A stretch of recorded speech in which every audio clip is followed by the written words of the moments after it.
বন্ধুরা, তোমরা কেমন আছো? আশা করি তোমরা সবাই অনেক ভালো আছো, আর আমিও অনেক ভালো আছি। আবারও তোমাদের মাঝে একটা মজাদার গল্প নিয়ে হাজির হলাম। গল্পটা যদি তোমরা শোনো, অবশ্যই অবশ্যই অনেক মজা পাবা। আর হ্যাঁ বন্ধুরা, তোমাদের আরেকটা কথা বলে রাখি, আমার এই মজার গল্পটি শোনার আগে তোমরা অবশ্যই কানে কিন্তু হেডফোন লাগাই নিবা, আর কাছে টিস্যু বা নেকড়া অবশ্যই রাখবা। কারণ আমার এই গল্পটা শুনলে তোমরা অনেক মজা পাবা, আর তোমাদের অনেক কিছু করতে মন চাইবে। তো বন্ধুরা, চলো কথা না বাড়িয়ে মূল ঘটনাতে চলে যাই। আমার জীবনের সাথে ঘটে যাওয়া একটি সত্য ঘটনা। তোমরা অনেক মজা পাবা, আমার সঙ্গেই থাকবা। আর হ্যাঁ, যদি পুরোপুরি মজা নিতে চাও তোমরা, তাহলে অবশ্যই অবশ্যই ভিডিওটা শুরু থেকে শেষ পর্যন্ত শুনবে। যদি এর মাঝখানে টেনে টেনে দেখো, তাহলে কিন্তু পুরোপুরি মজা তোমরা পাবা না। পুরোপুরি মজা পাওয়ার জন্য তোমরা অবশ্যই ভিডিওটা শুরু থেকে শেষ পর্যন্ত দেখবা।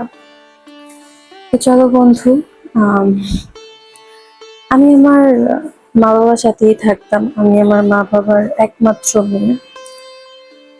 সুন্দরই যাচ্ছিল আমাদের জীবনটা। হঠাৎ করে একটা অ্যাক্সিডেন্টে আমার মা বাবা দুজনেই মারা যায়।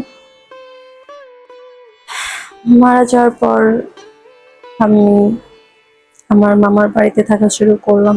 মা বাবা মারা যাওয়ার পরে আমার মামা এসে আমাকে তাদের বাড়িতে নিয়ে যায়, এবং তাদেরই গ্রামের একটা স্কুলে আমাকে ভর্তি করায় দেয়। তো তখন থেকে আমি মামা মামির সাথে থাকতাম, আর তাদের ওখানেই লেখাপড়া করতাম।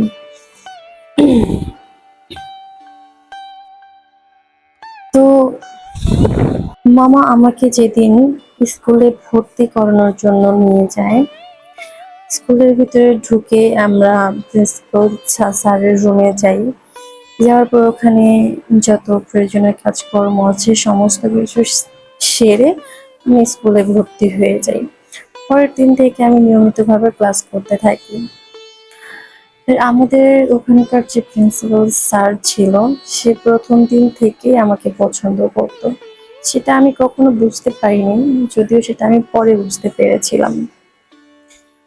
তো এরকম ভাবে আর কি দিনকাল যাচ্ছিল। হঠাৎ করে একদিন আমি স্কুলের বারান্দায় দাঁড়িয়েছিলাম। প্রিন্সিপাল স্যার আমার পেছন থেকে এসে আমাকে ডাক দিল, মুস্কান, কি করছো এখানে? ক্লাস নেই তোমার? আমি বললাম যে স্যার, হ্যাঁ ক্লাস তো আছে, শরীরটা একটু খারাপ লাগছে, এই জন্য এখানে দাঁড়িয়ে আছি। স্যার তখন আমাকে বলল, ঠিক আছে, তুমি আমার অফিস রুমে আসো, তোমার সাথে কথা আছে। আমিও স্যারের কথা মতো স্যারের সাথে স্যারের অফিস রুমে চলে যাই। অফিস রুমে যাওয়ার পরে স্যার আমাকে অনেক কিছু জিজ্ঞেস করলো। আমি স্যারকে উত্তর দিলাম। তারপর স্যার আমাকে বলল, এখানে বসো, তোমার সাথে আমার কিছু কথা আছে। আমি বসলাম। স্যার কথা বলতে বলতে আস্তে আস্তে আমার কাছে আসছিল। আমার বিষয়টা আসলে সুবিধার মনে হচ্ছিল না, কেমন যেন লাগছিল। শরীরের লোমগুলো দাঁড়িয়ে যাচ্ছিল ওনার কথা বলার স্টাইল দেখে, ওনার ধীরে ধীরে আমার কাছে আসা দেখে আমার কেমন যেন লাগছিল। তো এক পর্যায়ে আমি কথা বলতে বলতে একদম আমার কাছে চলে আসে। আমার শরীরের সাথে তার শরীর লেগে যায়। সে আমাকে বলতেছে একদম আমার কাছে এসে, তুমি কোনো টেনশন করো না, আমি তো আছি তোমার সাথে। স্কুলে যদি কোনো প্রবলেম হয় তুমি সবার আগে আমাকে জানাবে, অবশ্যই জানাবে। কেউ যদি তোমাকে কিছু বলে সেটা তুমি আমাকে জানাবে। আর হ্যাঁ, তুমি কি প্রাইভেট পড়ো? আমি তখন বললাম, না স্যার, আমি এখনো প্রাইভেট পড়ি না। কারণ কিছুদিন আগে আমার মা বাবা মারা গেছে। আমি এখানে আমার মামা মামির সাথে থাকি, সেটা তো আপনি জানেন। আর আমার মামা মামির এত সামর্থ্য নেই যে আমাকে লেখাপড়ার পাশাপাশি আমাকে প্রাইভেট পড়াবেন। তখন স্যার আমাকে বলল, ঠিক আছে, তোমাকে এখন থেকে আমি প্রাইভেট পড়াবো। আমি বললাম, কি বলছেন স্যার, আপনি আমাকে প্রাইভেট পড়াবেন?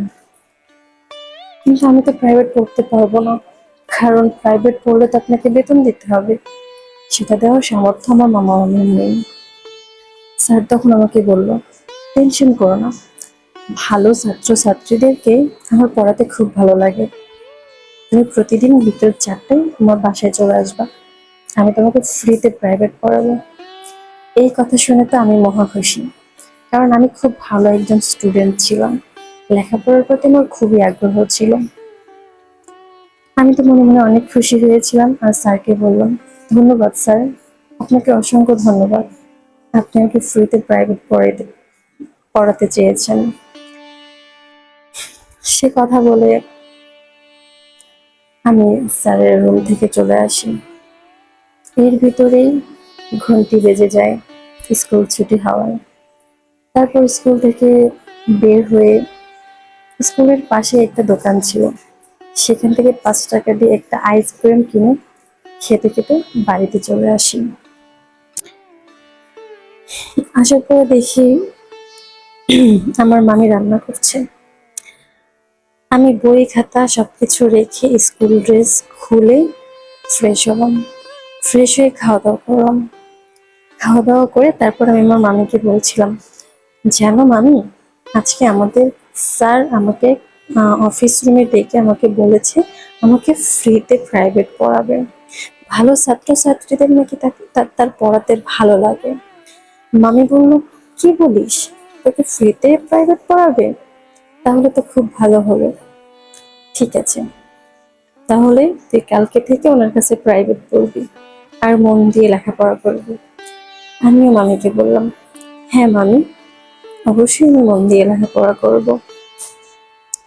এর ভিতরে মামা চলে আসলো। মামা এসে বলছে, কি, তোমরা কি কথা বলছো? তারপর বিষয়টা মামার সাথেও শেয়ার করলাম। মামাও তো অনেক খুশি হয়েছে। সেদিনটা সেরকম ভাবেই কেটে যায়। জীবনটা ভালোই চলছিল। পরের দিন যখন আমি প্রাইভেট পড়তে গেলাম স্যারের কাছে, গিয়ে দেখলাম স্যার ওয়াশরুম থেকে বের হয়েছে।